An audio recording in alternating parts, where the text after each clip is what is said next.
Um povo que prega sobre graça, mas ao mesmo tempo julga as pessoas.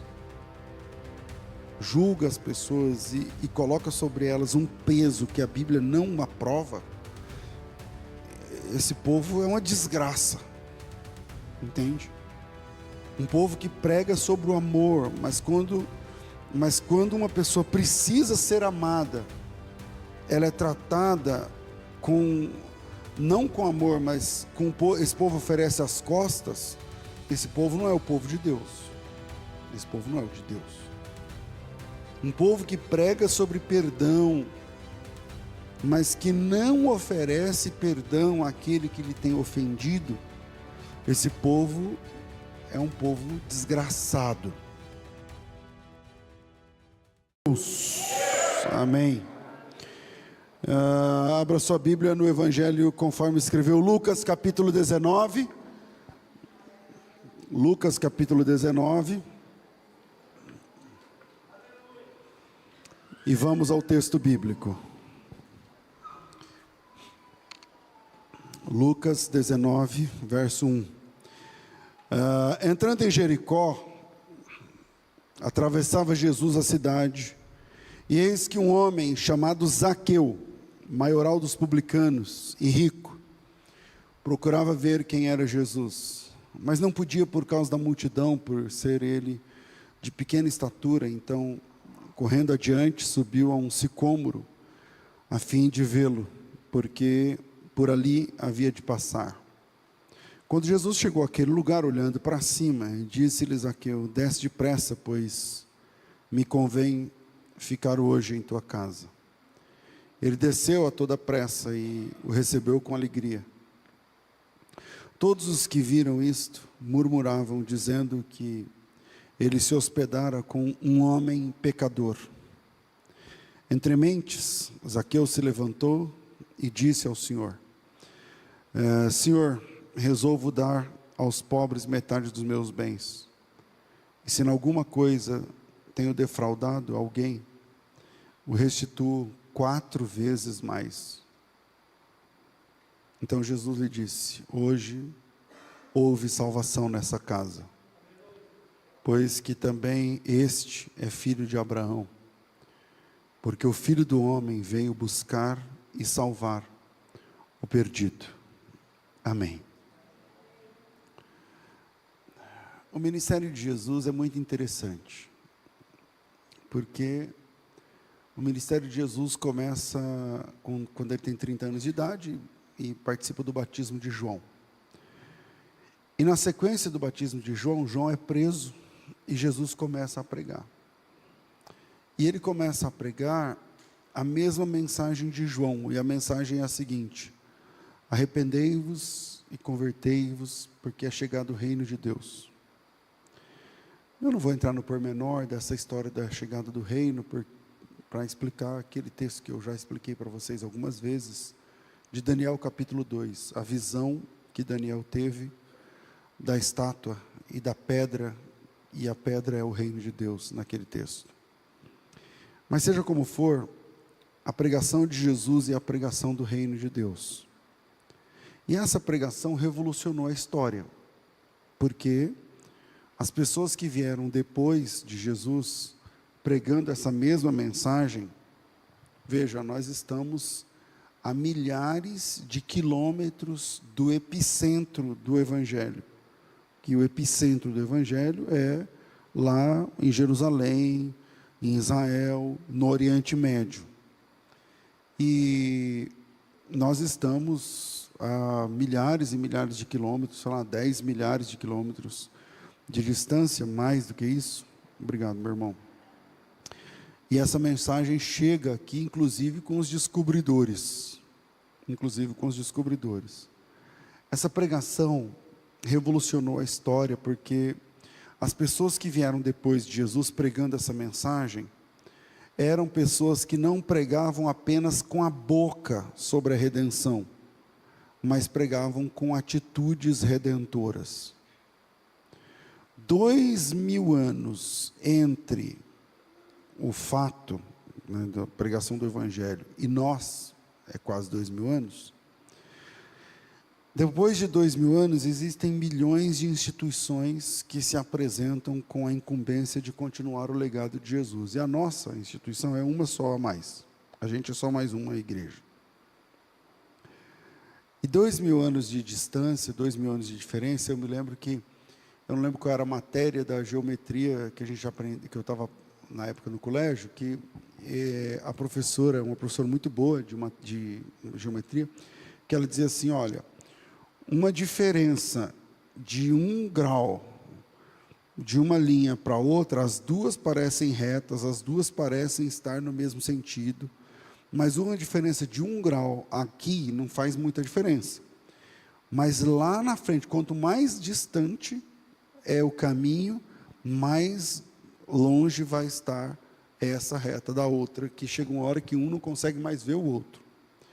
E esses 2000 anos depois, é exatamente isso, porque com o tempo, infelizmente, alguns dos movimentos que se dizem cristãos, se apresentam como cristãos, se tornaram movimentos tão distantes da mensagem de Jesus que é quase impossível reconhecer o evangelho a partir do que as pessoas falam. Existem igrejas evangélicas, que lá fora está escrito igreja evangélica, igreja tradicional, pentecostal, não sei o que lá, e quando você entra lá dentro, não estão falando de Jesus Cristo. Então lá fora está escrito uma frase linda e tal, e Deus na placa e tal, mas quando você entra, é tudo menos o evangelho, é tudo menos a pregação sobre a graça. É quase impossível reconhecer, presta atenção, alguns movimentos, em alguns deles, é quase impossível reconhecer o evangelho a partir do que as pessoas falam. A partir do que as pessoas falam, porque um povo que prega sobre graça, mas ao mesmo tempo julga as pessoas e coloca sobre elas um peso que a Bíblia não aprova, esse povo é uma desgraça, entende? Um povo que prega sobre o amor, mas quando uma pessoa precisa ser amada, ela é tratada não com amor, mas esse povo oferece as costas. Esse povo não é o povo de Deus. Esse povo não é o de Deus. Um povo que prega sobre perdão, mas que não oferece perdão àquele que lhe tem ofendido, esse povo é um povo desgraçado. É um povo... Jesus Cristo falando sobre isso, em Mateus 23, ele fala que vocês percorrem o mundo para fazer um prosélito, e depois faz esse prosélito se sentir tão desgraçado, que é muito pior você ter pregado para ele do que se você não tivesse pregado nada. E por que existe essa disparidade tão grande entre o conteúdo do evangelho e a prática daqueles que dizem ser evangélicos? Porque existe um hiato, um abismo, uma lacuna, um vazio entre o que as pessoas falam e o que as pessoas fazem. Entre a placa lá de fora, o dizer na camiseta, o adesivo do carro, o texto, o versículo da Bíblia e a prática do evangelho. Por que existe esse lapso? Por que existe essa diferença? Bom, basicamente, porque as práticas seguiram sem base no que está escrito. Quando você tem um grupo que se divorcia do texto, e começa a pregar o que eles acham que é o texto, o que eles acham que é o evangelho, o que eles acham que é o que Deus disse, mas não é o que Deus disse. Então esse grupo começa uma vez, duas, 1 ano, 2 anos, 3 anos, 10 anos, 100 anos, 200 anos, daqui a pouquinho a reunião deles não tem nada a ver com Deus mais. Então por que tem ministérios, igrejas, tal, que se afastaram tanto do evangelho de Cristo? Não importa o que esteja escrito na placa lá fora. Não importa o número de seguidores. mas o que importa é o conteúdo da mensagem, basicamente porque as práticas seguiram sem estar baseadas no que está escrito, mas com base no que as pessoas entendem ser certo ou ser errado. E aí a gente tem que prestar muita atenção, porque se você embarca numa fé errada, você desembarca num céu errado. Você embarcou num negócio errado, e você termina num céu errado, né?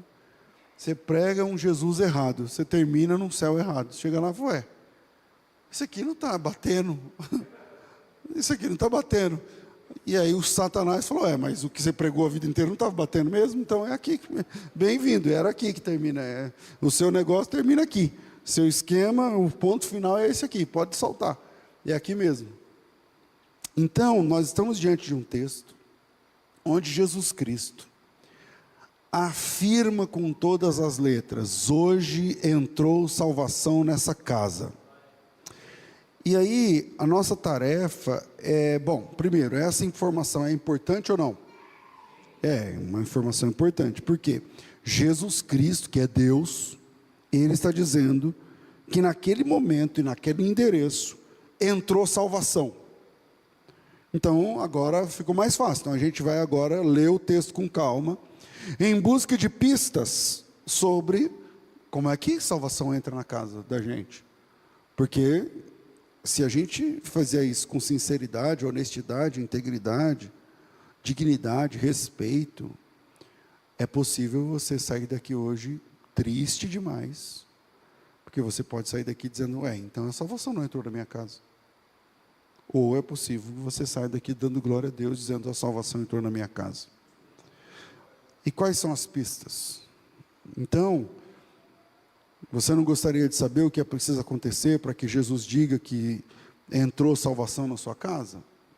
Eu gostaria. Então, esse texto é um texto importante. Porque quando Jesus disse, hoje veio salvação nessa casa, Ele não estava dizendo da minha, nem da sua. Ele estava falando da casa de Zaqueu. Então, a gente tem que ir lá na casa de Zaqueu, pegar a nossa lupa e ir atrás de pistas. Como é que a salvação entrou na casa de Zaqueu? O que é que aconteceu lá, que precisa acontecer aqui, para que o Senhor diga da minha casa, hoje entrou salvação nessa casa. Ou para que eu caia em si, em mim, melhorando o português, para dizer, a salvação está longe da minha casa, eu tenho que resolver isso. Eu tenho que me enquadrar no que a Bíblia diz. Então, o Zaqueu é um homem que recebeu Jesus em casa, né? Receber Jesus em casa naquele contexto era um risco. O Zaqueu inclusive foi taxado, né? Jesus foi taxado de ter ido na casa de um pecador e tal. Mas antes de percebermos Jesus dentro da casa de Zaqueu, é interessante a gente entender o contexto remoto. O contexto remoto. Então, vamos lá. Na hermenêutica, na arte da interpretação do texto bíblico, para quem gosta de estudar, existem as duas leis. A lei do contexto imediato, que é a principal, o texto diz o que ele está dizendo, a Bíblia interpreta a própria Bíblia, não sei o que, elas são as regras da hermenêutica. E nas regras da hermenêutica, você tem a lei do contexto imediato. E você tem a lei do contexto remoto. Então, o que é contexto imediato, o que é contexto remoto? Antes da gente ir lá na casa de Zaqueu, que é o contexto imediato, a minha proposta é a gente dar uma olhadinha no contexto. A casa de Zaqueu é o contexto imediato, eu estou chamando você para dar uma olhadinha no contexto remoto. Faz sentido o que eu estou falando? Tá. Vamos dar uma olhada no contexto remoto. Pastor, não estou entendendo. Isso aqui não é uma aula, não, né? É uma pregação. Então, como é que é isso aí? Negócio de hermenêutica, contexto, não sei o que lá. Como é que é isso? Bom, o contexto imediato é aquele que está ligado obrigatoriamente ao texto em si. Enquanto que o contexto remoto é aquele que, embora próximo, não está diretamente ligado ao desenvolvimento do texto que você está analisando. Então, o que você faz quando você olha o contexto remoto? Tira o zoom da leitura, o zoom que você está olhando só naquele texto. Eu vou ler o contexto remoto. Não, tira o zoom, aí eu vou olhar o que está um pouco antes, um pouco depois ali. Então, a minha tarefa com você na introdução aqui é olhar a agenda de Jesus antes da casa de Zaqueu. Então, veja o que acontece no contexto remoto. Zaqueu está no capítulo 19, volta uma página, vai para o capítulo 18. No capítulo 18, Jesus é procurado por um jovem, e esse jovem é um milionário, ele é rico. Ele tem muita grana, ele tem muitas propriedades, e é muito fácil deduzir na Bíblia que esse cara é um milionário, ele tem muita grana. E aí esse jovem, ele chega até Jesus com uma questão. Ele diz assim para Jesus: o que eu preciso fazer para ser salvo? O que eu preciso fazer para ser salvo? Bom, Jesus é interpelado, Jesus está caminhando, chega o rapaz e fala para ele, o cara não fala que ele é rico, só que Jesus é Deus, sabe tudo. E o cara pergunta, bom mestre, o que eu hei de fazer para ser salvo? Tal? Bom, e o que Jesus responde? Jesus cumpre o protocolo.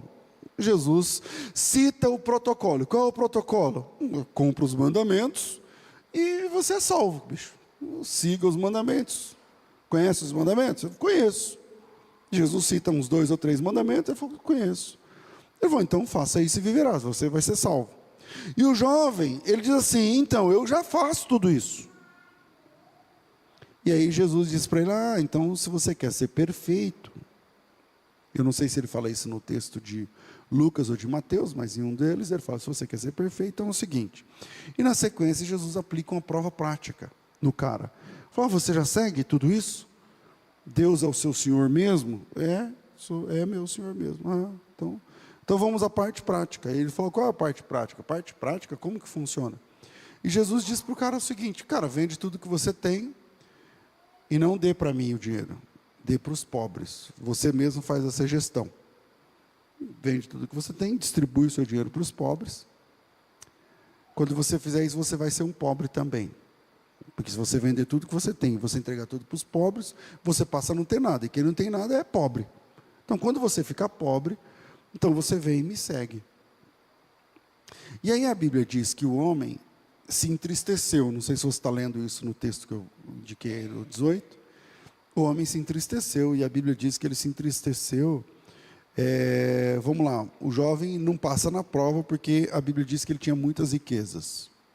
O verso 22, 18 e 22, ouvindo Jesus, lhe disse, uma coisa ainda te falta, vende tudo que tens, dê aos pobres, e terás um tesouro nos céus, depois vem e segue-me. Mas ouvindo ele essas palavras, ficou muito triste, porque ele era riquíssimo, diz a minha Bíblia. Ele era riquíssimo.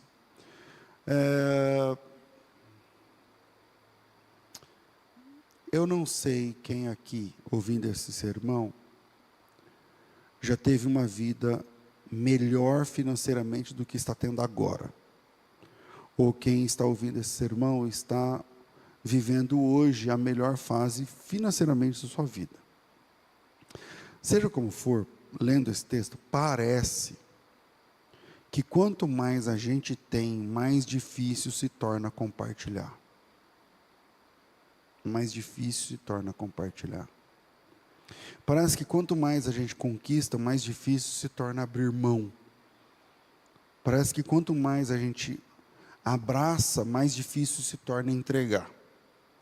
Porque quando você conquista, você vai parecendo que o mérito é teu, que você que é inteligente, que você que é o cara, que você... E aquilo, se é teu, é difícil você abrir mão. E na sequência, Jesus fala uma frase estarrecedora, que é o verso 24. Porque o texto termina no 23, a Bíblia diz que o jovem não conseguiu dar o que ele tinha, porque ele era muito rico. Aí o 24 diz assim, Jesus vendo assim triste, o cara queria dar, mas ele não tinha força, então ele ficou triste. E aí Jesus diz assim, e aí o texto diz assim, e Jesus vendo-o triste, disse, quão dificilmente entrarão no reino de Deus os que têm riquezas. Porque é mais fácil passar um camelo pelo fundo de uma agulha do que entrar um rico no reino de Deus. Bom, esse é o que eu estou chamando aqui de contexto remoto. Jesus está diante de um rico, o rico vem até Jesus, se interessa pela salvação, Jesus fala, segue o protocolo, o cara falou, eu já sigo, Jesus falou, então, se você quer ser perfeito, toma essa. E aí o cara não consegue seguir a palavra de Jesus. E detalhe, Jesus faz a esse jovem o mesmo convite que fez aos demais apóstolos: vem e segue-me.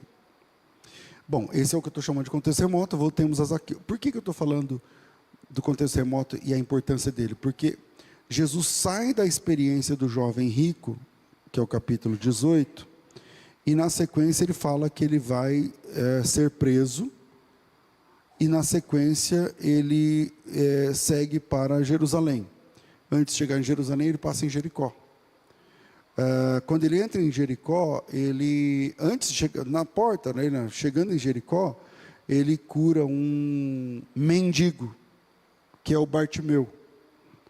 E quando ele entra na cidade, ele se encontra com esse outro milionário, que é o Zaqueu. Então você tem um milionário, um mendigo e outro milionário. Você está entendendo a importância do contexto remoto? Ele sai da experiência de um milionário, entra numa experiência com um mendigo, um esmoler, um pobre. E ele sai da experiência desse homem paupérrimo, pobre, e segue com uma outra experiência com outro milionário, que é o Zaqueu, na sequência. E aí, voltamos lá na experiência de Jesus com o Zaqueu. Zaqueu também era rico, a Bíblia diz que ele era riquíssimo. Zaqueu também era um milionário, Zaqueu também estava interessado na salvação. Pastor, como o senhor disse que ele estava interessado na salvação? Bom, eu digo porque o Zaqueu estava ouvindo culto em cima de uma árvore. Jesus estava pregando, e o Zaqueu estava tão interessado e não conseguia ver Jesus. Acho que o Zaqueu é do tipo que eu sou, não quero só escutar, eu quero escutar e ver. Aí o Zaqueu subiu na árvore para enxergar o pregador, ver Jesus. Então eu entendo que Zaqueu estava interessado no assunto da salvação. Zaqueu também procurou Jesus, igual o jovem rico. O Zaqueu, estou tentando fazer um paralelo, o Zaqueu também é rico, o Zaqueu também queria ser salvo, o Zaqueu também procura Jesus, porque ele procurou Jesus, porque quem vai ouvir Jesus, o está procurando de alguma forma, faz sentido? Ele está ouvindo Jesus pregar, esse cara está procurando Jesus. Mas no caso de Zaqueu, houve uma mudança na forma como Jesus lidou com ele. Diferente da forma do jovem rico, Jesus ele fez diferente no caso do Zaqueu. Jesus não chamou Zaqueu para segui-lo. Jesus disse para Zaqueu: vem e segue-me. Foi Jesus quem quis seguir o Zaqueu, porque Jesus diz assim: hoje me convém pousar na sua casa.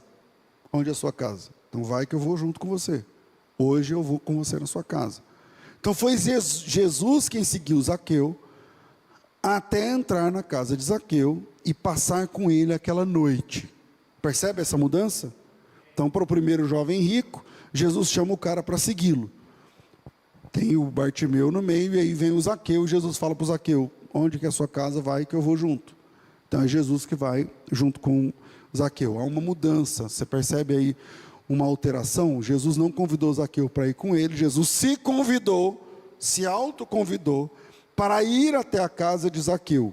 Então tem uma diferença na forma como Jesus lidou com esses dois milionários. Agora, Jesus que vai ser recebido na casa de Zaqueu, diferente de Jesus receber o jovem rico para ir com ele. Tem uma música essa música chama Alguém Como Eu. Eu não vou lembrar o nome do irmão. A música fala, é como se o cara estivesse recebendo uma visita de Jesus, e a música fala assim: entra mestre, a casa é sua. Estênio Márcios: entra mestre, a casa é sua, estás cansado, não, entra mestre, descansa um pouco, estás cansado, estás sedento e rouco, dorme mestre, a casa é tua, já fechei a porta, a janela para a rua. E na sequência, parece que quando esse rapaz recebeu Jesus na música, no verso, no poema do Estênio, ele fala assim que Jesus estava tão cansado, que na segunda estrofe ele fala assim: deixou-me falando só, dormiu tão pesado, fazia dó, como será mestre esse sonho teu? Sonhas como homem ou sonhas como Deus? Sonhas com a glória que tinhas com o Pai na luz, ou sonhas com a cruz? Vale a pena ver essa música depois. Alguém como eu, chama a música. E depois ele acorda Jesus e fala: perdoa, mestre, porque já é hora, uma multidão te espera lá fora. É só se eu cantar a música para lembrar o resto da letra.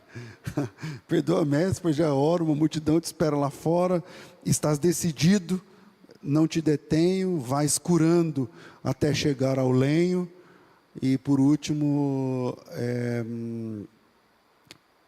partiu, fica a paz em mim, e fica a casa com cheiro de jasmim, e vais verter a vida do corpo teu para salvar, para tirar a culpa de alguém como eu, alguma coisa assim. Vale a pena ver essa música, depois você procura lá alguém como eu. Mas aí Jesus, então, diferente no caso com o jovem rico, o Zaqueu, Jesus tem uma métrica lá, um tratar diferente. Jesus não convida Zaqueu para ir com ele, como tinha feito com o jovem rico, e não deu certo com o jovem rico. Jesus se autoconvida para ir na casa de Zaqueu. E aí a gente tem o primeiro ponto dessa mensagem. Primeiro, a salvação nem sempre acontece quando você entra na casa de Deus, mas quando Deus entra na sua casa. E essa transformação é muito importante, porque nós vivemos o Evangelho de nós na casa de Deus. A nossa fé se completa em você na casa de Deus. E aí, quando a gente vai para a história de Zaqueu, a gente percebe, primeiro ponto, a salvação nem sempre acontece quando você está na casa de Deus, mas quando Deus entra na sua casa. Nós criamos um protocolo de espiritualidade. Qual é o protocolo de espiritualidade? Eu no endereço de Deus. Criamos um protocolo de espiritualidade. Qual é o protocolo de espiritualidade? Você na casa de Deus. E na casa de Deus tem regra. E na casa de Deus, quando você está no endereço de Deus, tem protocolos. Tem a roupa da religião, tem o vocabulário da religião, tem o esquema da religião, o cabelo da religião, a música da religião, o serviço da religião, o dia da religião, a hora da religião.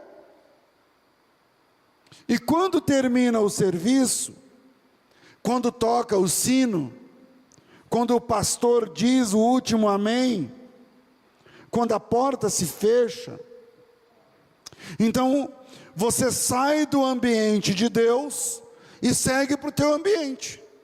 Então o protocolo é eu na casa de Deus. Quando? Uma vez por semana, porque eu tenho mais o que fazer. 2 vezes por semana. 3 talvez, para o cara que é mais igrejento, aí é 3 vezes por semana. Tudo bem. E aí acabou, minha espiritualidade se resume em eu na casa de Deus. Quando? Dia tal, tal e tal. Que horas? Tal e tal. Para fazer o quê? Tal e tal. E aí tem um protocolo que eu estou chamando aqui de protocolo da religião. Qual é o protocolo da religião? Eu na casa de Deus. Então eu tenho check-in e check-out. Eu entro na casa de Deus e eu saio da casa de Deus. Então eu congrego. Então, estou na casa, estou no ambiente de Deus. Então, aqui não me atrapalha. Aqui eu estou para ouvir, eu estou para glorificar, eu estou para exaltar Cristo e tal. Mas quando termina o serviço, aí você sai do ambiente de Deus e segue para o teu ambiente. E aí volta as suas roupas, volta o seu vocabulário, volta as suas músicas, volta o seu jeito de ser gente, volta o seu esquema. E aí você diz para Deus assim: não fica tristinho não, que domingo tem mais. Domingo que vem eu volto. Fica tranquilo, não fica triste não. Domingo eu volto. E todo o esquema é montado em cima dessa lógica do eu na casa de Deus. A pregação é em cima dessa lógica, eu na casa de Deus. Irmão, guarda teu pé quando entrar na casa, porque aqui na casa tem que ter reverência, porque aqui tem que ter assim, porque aqui você é assado, porque a roupa é assim, a gravata tem que ser tal, eu não sei o que, tem que ser assim. Então é todo um esquema montado para o sistema eu na casa de Deus. E as pregações são assim. Então você vai pregar o evangelho, o cara está lá ímpio, nunca veio, nunca foi, tal, não é iniciado na fé, nesse negócio de crente. Aí você vai pregar o evangelho. E como que você prega o evangelho? Oferecendo Jesus, o Jesus tadinho de banana madura de fim de feira. Então você que já tentou de tudo, tadinho de Jesus. Você já tentou de tudo, dá uma chance para Jesus agora. Uma oportunidade. Você não quer dar uma oportunidade para Jesus? E o que é dar uma oportunidade para Jesus? Se alista no esqueminha do eu na casa de Deus, para você também fazer igual a mim, igual aos restantes aqui, de 2, 3 vezes na semana, você tem uma agenda que compreende você desligar tudo lá do seu esquema, e você vem para cá e abre o coração, e eu te louvo, eu te adoro, eu te busco, eu te procuro, eu te acho, eu te não sei o que lá, e tá bom, isso é até que hora? Até que hora? Não, até umas 9h30, tal. Ah, então tá bom, eu te busco, eu te quero, só que ela deu 9h30. Bom, beleza, amém, amém, amém. Agora vai embora, se o cara te der uma fechada no trânsito, volta o vocabulário de novo. E todo o esquema volta de novo, e esse é o esquema. Eu na casa de Deus é isso aí. O problema é que esse protocolo de espiritualidade é, na verdade, uma fábrica de hipocrisia. Uma fábrica de crentes fakes, que se travestem, falei certo? Que se sei lá, isso daí que eu estou tentando, não estou conseguindo, de crente, se fantasia de crente, para vir, e aí você vem, ouve o que você quer, fala o que você quer, e a gente percebe esse protocolo. Aqui a gente percebe esse protocolo nesse texto, porque no capítulo anterior, o rico vai até Jesus, o rico segue Jesus, com questões de alma, mestre, o que eu hei de fazer, e não sei o que lá, mas esse rico, ele não quer seguir Jesus onde Jesus está indo. Todo religioso vive esse protocolo. Qual o protocolo, pastor? Eu na casa de Deus, check-in, check-out, eu entro, eu dou entrada e dou saída, eu picoto o meu cartão de entrada, e entrei, oh, agora eu sou, aleluia, Deus te louvo, te louvamos, Deus, não sei o que, o teu nome é bom, o Senhor é terrível, tremendo, não sei o que lá, tá bom, amém, aí amém, opa, amém, amém, check out, tchau, agora eu estou saindo do ambiente de Deus, e aí agora acabou.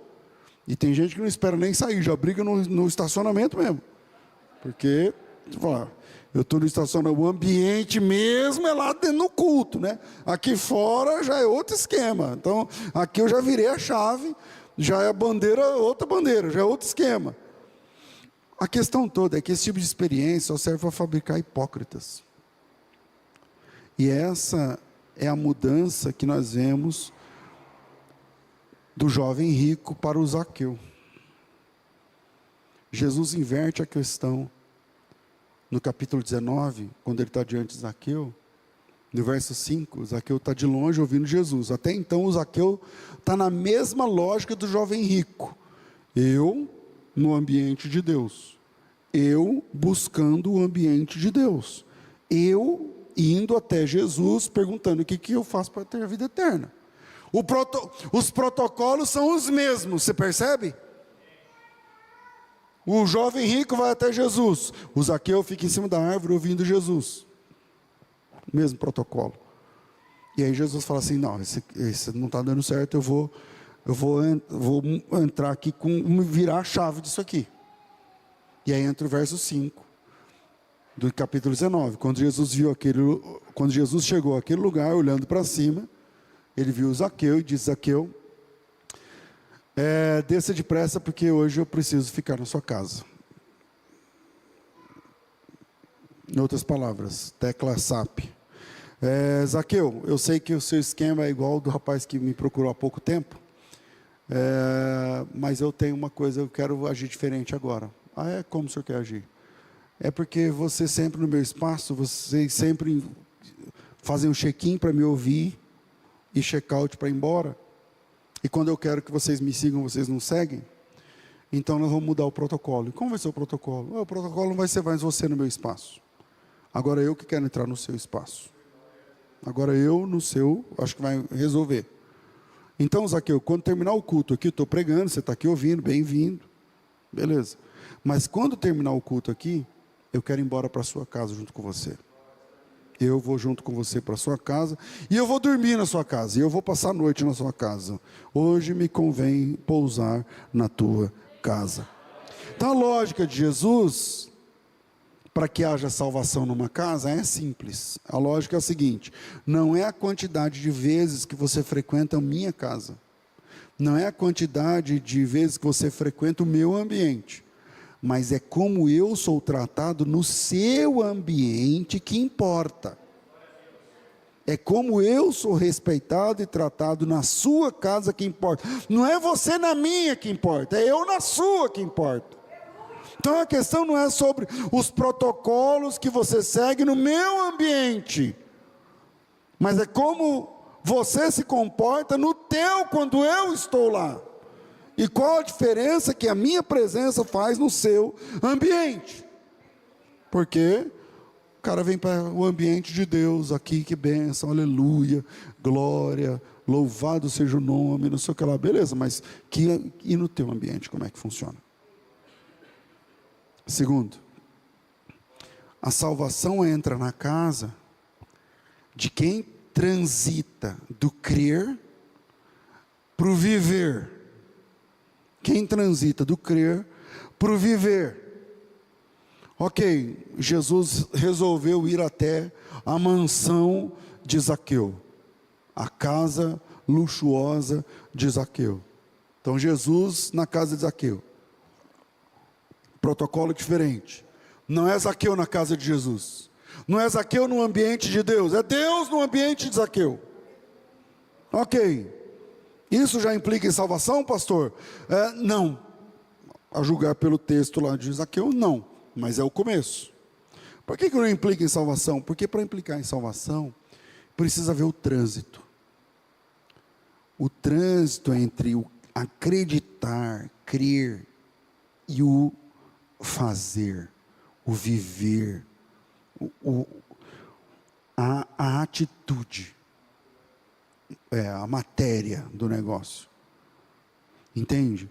Ao ler com atenção essa visita de Jesus na casa de Zaqueu, a gente percebe um momento em que Jesus declara que a salvação entrou naquela casa. E esse texto é muito lindo. Porque Jesus disse assim: hoje veio salvação nessa casa, nesse lar. Mas como é que começa? Para que Jesus declarasse que a salvação entrou na casa de Zaqueu, quais etapas foram vistas? Então primeiro o verso 6, olha aí o verso 6 na sua Bíblia, confere aí comigo. Jesus tinha dito no verso 5 assim, desce depressa, Zaqueu, desce depressa, porque hoje me convém pousar na sua casa. Como Zaqueu reage a essa mudança? Porque o que Jesus está propondo é uma mudança no protocolo de espiritualidade. Qual era o protocolo de espiritualidade até então? Eu na casa de Deus. Então eu na casa de Deus eu vou quando eu quero. Eu na casa de Deus eu vou quando eu posso. Eu na casa de Deus eu vou se eu tiver afim. Quantas pessoas não estão aqui hoje porque não estão afim? Não estão afim. Estão em casa, lá. Alguns assistindo pela live. Outros não estão, outros estão fazendo qualquer outra coisa, porque não estão afim. Não estiveram afim de estar nesse culto. É assim a vida. Dias atrás, na ceia passada, eu cheguei do gabinete pastoral, estava orando, preparando o sermão. Aí quando eu cheguei, eu vi que não estava cabendo ninguém na igreja. Vocês viram domingo na ceia? Eu fiquei olhando, eu falei, deixa eu olhar aqui. Aí todo mundo é da igreja. Eu falei, ué, por que essa igreja não cabe de gente? Mas na quinta é murcho. No outro domingo, murcho. Por quê? Porque alguns falaram assim, eu não vou. Esse é o protocolo do eu na casa de Deus. Eu na casa de Deus se der eu vou. Eu na casa de Deus uma vez por semana eu vou. Eu na casa de Deus o meu compromisso é ir na quinta, o meu compromisso é ir domingo, o meu compromisso é ir na minha escala. Eu na casa de Deus esse o resultado. Aí, Como que funciona o protocolo contrário? Jesus na minha casa. Jesus na minha casa, ele vai quando ele quer. Porque é o que ele diz a Zaqueu. Hoje, você está aqui aproveitando o culto, vendo da árvore, não é, Zaqueu? Tá. Beleza, só que hoje, terminando o culto, eu vou para sua casa. E aí? Aí como o Zaqueu recebe essa notícia? Verso 6. Ele desceu a toda pressa e recebeu Jesus com alegria. Eu gosto da versão antiga que diz que ele recebeu Jesus gostoso. Eu não sei se tem essa versão aqui. Tem alguém que tem essa versão aqui? Ali, a Jacira tem. E recebeu Jesus gostoso. Ok, esse é o primeiro ponto aí do como que é quando Jesus está no nosso ambiente. Mas no verso 7, continua. Todos os que viram isso murmuravam, dizendo que ele se hospedara para ser hóspede de um pecador. Então, primeiro, a forma como Zaqueu recebeu Jesus foi importante. Mas isso ainda não tem a declaração que entrou salvação naquela casa. Então, a forma como você recebe Jesus é importante, sim ou não? Claro. Mas ainda não é a declaração, hoje veio salvação nessa casa, não aconteceu nesse momento. Nossa, o Zaqueu me recebeu tão gostoso, hoje veio salvação nessa casa. É assim? Não. Não. Depois, no second time aí desse assunto, vem o julgamento dos que estão de fora. Os que viram isso murmuravam contra Jesus, dizendo, Jesus está se hospedando com um pecador, e o Zaqueu não está nem aí, Jesus não está nem aí. A forma como o Zaqueu reagiu diante dos murmuradores também foi importante. Mas isso resultou em salvação? Não. Mas é importante. Mas agora observe o seguinte verso 8 e 9. Na minha versão, está muito portuguesa, né? Entre mentes, Zaqueu se levantou e disse ao Senhor. Então Jesus está dentro da casa de Zaqueu. Os empregados lá falando, o que o senhor quer comer? Sei lá, imagino, né? E daqui a pouco o Zaqueu levanta e fala assim para Jesus. Eu dou metade dos meus bens para os pobres. Lembrando do contexto remoto. No contexto remoto, Jesus tinha dito para o jovem rico, vende o que você tem e dê para os pobres. O jovem rico quis? Não. E agora o que Jesus falou para o Zaqueu? Nada. Jesus entrou na casa de Zaqueu. E a presença de Jesus na casa de Zaqueu fez Zaqueu se levantar. E por conta própria dizer, eu dou para os pobres metade de tudo que eu tenho. Verso 8. Metade dos meus bens eu resolvo dar aos pobres. E se em alguma coisa tenho defraudado alguém, eu restituo 4 vezes mais. Então Jesus disse, hoje entrou salvação nessa casa, pois este também é filho de Abraão. E é aqui nesse ponto, é precisamente aqui que a salvação se completa. Ou seja, não é apenas na forma como Zaqueu vai até Jesus, não é na forma como Zaqueu recebe Jesus apenas, não é na forma na recepção que Zaqueu deu a Jesus na sua casa, mas é quando ele transita da devoção para a atitude. É aqui.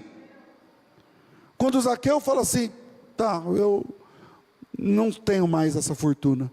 Metade é para os pobres, o resto é para pagar aqueles que, se em alguma coisa defraudei alguém, eu restituirei quadruplicadamente. É atitude, esse é o ponto. A nossa fé é a fé do verbo, não do substantivo. A nossa fé é a fé do verbo. O que é verbo? É ação. Verbo é ação. Verbo é ação, verbo é atitude. Verbo é atitude. O que diferencia o clamor do clamar é porque clamor é substantivo, clamar é verbo. Então, quando você vai clamar, ou está clamando, isso é verbo. Agora, você pode dar uma aula de clamor, um estudo sobre clamor, aí é substantivo. A nossa fé é uma fé de verbo, não de substantivo. Quando nós transformamos substantivos em verbo, nós transitamos da teoria para a prática. E aí a salvação se conclui, que é o que o Zaqueu fez. A gente pode dar uma aula, um curso, um livro sobre amor. Vamos falar aqui sobre amor. O que é amor? Amor é substantivo. E você pode escrever sobre amor, você pode pregar sobre amor, cantar sobre amor. Mas quando você passa a amar, o substantivo some e chega o verbo. E quando você passa a amar, então isso se torna real. Agora não é mais platônico, agora não é mais teórico. Agora você está amando, é no verbo e no gerúndio. Agora você amou, é no verbo e no passado. Alguém recebeu o amor da sua parte, acabou. Perdão. O perdão é um substantivo. Você pode pregar, você pode postar nas redes sociais sobre perdão, você pode cantar o perdão, você pode escrever livros, enciclopédias sobre perdão. Mas quando você passa a perdoar, então o que era substantivo vira verbo. E quando vira verbo, você transita da teoria do cristianismo para a prática do cristianismo. A teoria do cristianismo é o desenho, é o escopo, é o esboço. A prática do cristianismo é a verdade, é a carne e osso, é a carne e sangue, é o fato em si. E a salvação, ela entra na casa, quando é o segundo? A salvação entra na casa de quem transita do crer para o viver. Do crer para o viver. Eu creio que tá. E o que você vive? E o que você vive? É aqui que Jesus, na casa de um publicano milionário chamado Zaqueu, e diante das pessoas que estavam ali para julgar, aqui está Cristo, dentro da casa de um publicano, e diante de Jesus, o substantivo doação se transformou no verbo doar. E diante de Jesus, o substantivo ajuda se transforma no verbo ajudar. E diante de Jesus, o substantivo vira verbo. E quando ele vê que o substantivo vira verbo, ele que é o verbo encarnado, ele diz: hoje entrou salvação nessa casa. A salvação entrou nessa casa. E Zaqueu deu metade para os pobres. E quando Jesus viu isso, ele fala: chegou a salvação nessa casa, pronto. Ele fez a transição. Que transição, pastor? Do que ele acredita para o que ele vive. Porque você pode acreditar num monte de coisa, mas se você não vive aquilo que você acredita, você é só um hipócrita. Esse é o ponto. Esse é o ponto. É a transição daquilo que você lê, que você prega, que você canta, para aquilo que você vive. Então, qual foi a última vez que você fez o bem de verdade? Que fez o bem de verdade, falar assim, alguém olhou para você e falou: hoje eu vi uma coisa diferente. Porque a gente está bom de teoria está ok. Teoria nossa está beleza, a gente já sabe o que faz, a gente já sabe como faz, a gente já sabe. Agora precisa fazer. Que é isso que Jesus não viu no jovem rico. O que eu faço para dar a vida eterna? Jesus, sigo o protocolo. Não, eu já sigo. Você quer ir além? Quero. Eu quero ir além, eu quero mais. Eu quero mais. Eu falo: então tá bom. Então venda a sua fortuna, distribua para os pobres, fique pobre também e siga-me. Aí o cara fala: mas aí, o senhor sabe quantos apartamentos eu tenho nessa cidade? O senhor sabe quanto eu tenho investido? O senhor sabe o que é tesouro direto? Já ouviu falar? O senhor sabe o que é bolsa de valores? Você sabe o que é e tal? Você sabe o que é... E aí, eu não posso transitar. Eu não posso transitar daquilo que eu sei na teoria para aquilo que o senhor está chamando para a prática. E no cristianismo, a salvação, ela acontece quando você transita da teoria para a prática. Sem sem essa transição, você é só um cara da igreja que fica cantando coisas que não faz, e pregando coisas que não faz, e lendo coisas que não faz, e acabou. Quantas pessoas de nós são apenas teóricos? Quantas pessoas de nós? Senhor, mas em teu nome, em teu nome, em teu nome, em teu nome. Mas tem um monte de gente que usa meu nome, bicho, e aí? Você transitou do que você crê para o que você vive? Você fez essa transição? Não, não fiz. Por quê? Porque você tinha muito? Era dinheiro demais? Porque você tinha pouco? Era dinheiro de menos? Por que você não fez a transição? Por que você não transitou de um para o outro? Terceiro, para a gente encerrar, não é? Deus não se relaciona por interesse. Deus não se relaciona por interesse. O ponto aqui não é que Zaqueu, não é o que Zaqueu deu. Não é que ele deu, por isso recebeu. Não. Não é isso que eu estou falando. O que importa aqui é a transição. O que importa aqui é o compromisso.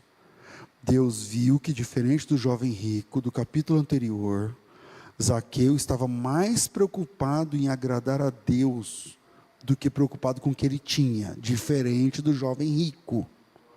O jovem rico estava mais preocupado com o que ele tinha.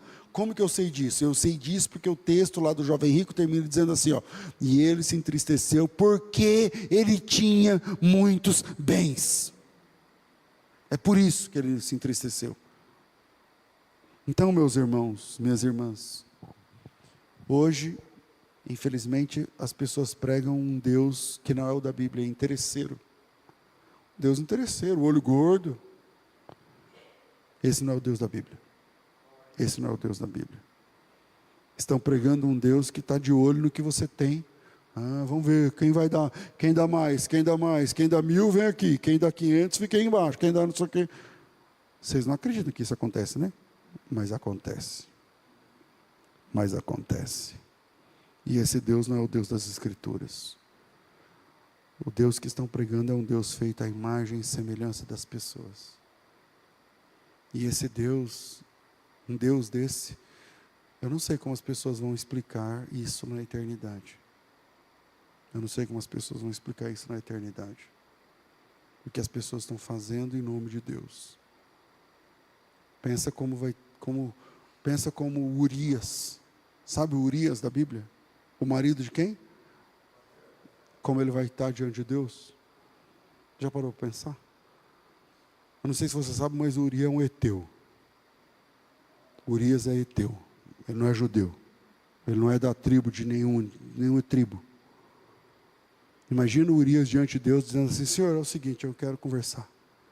Você quer conversar? Pois não.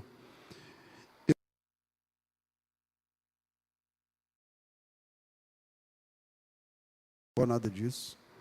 Eu sou um daqueles que pertenciam, eu sou de um daqueles povos que o Senhor resolveu tirar de Canaã e entregar para Israel.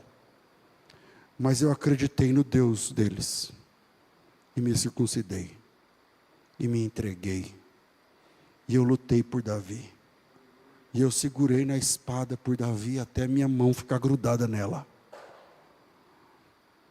E ele se aproveitou de mim e da minha mulher. E ele acabou com tudo que era meu. E ele me matou. E aí as pessoas dizem que ele é um homem segundo o teu coração. Então explica para mim, como é que é esse teu coração? Como é que funciona essa conta? Que não fecha para mim. Porque o mau testemunho que eu vi, não era do Deus que pregaram para mim. E eu nem sou judeu. Eu sou heteu. Como é que funciona essa questão?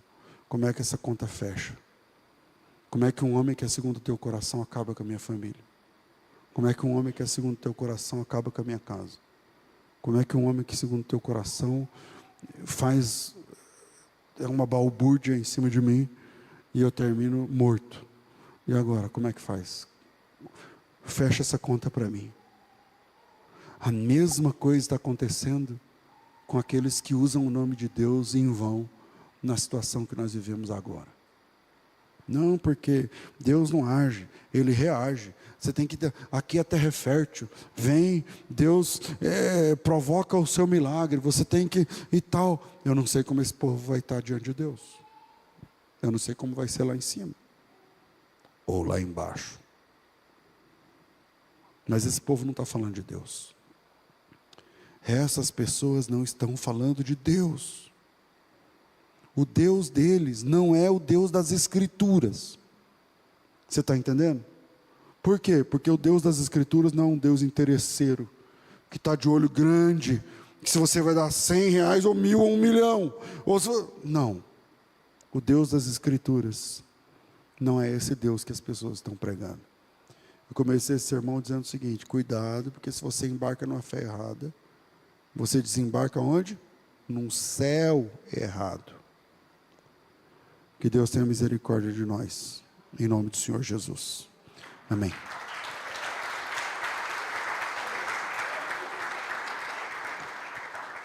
Meus irmãos, vamos ficar de pé, por gentileza. Chegou a hora do nosso ofertório.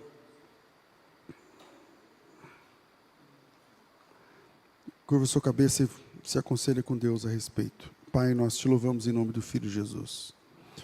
Obrigado, Senhor amado, porque o Senhor é bom e a sua misericórdia dura para sempre. Aleluia. Louvado seja o teu nome pela tua palavra e o evangelho pregado essa noite.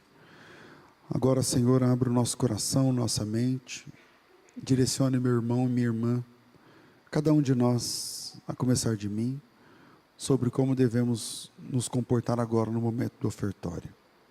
Os irmãos que estão pela internet também, todos aqueles que irão contribuir com o teu reino a partir da nossa comunidade e os endereços onde estamos plantados. Que seja assim em nome de Jesus. Amém. Amém.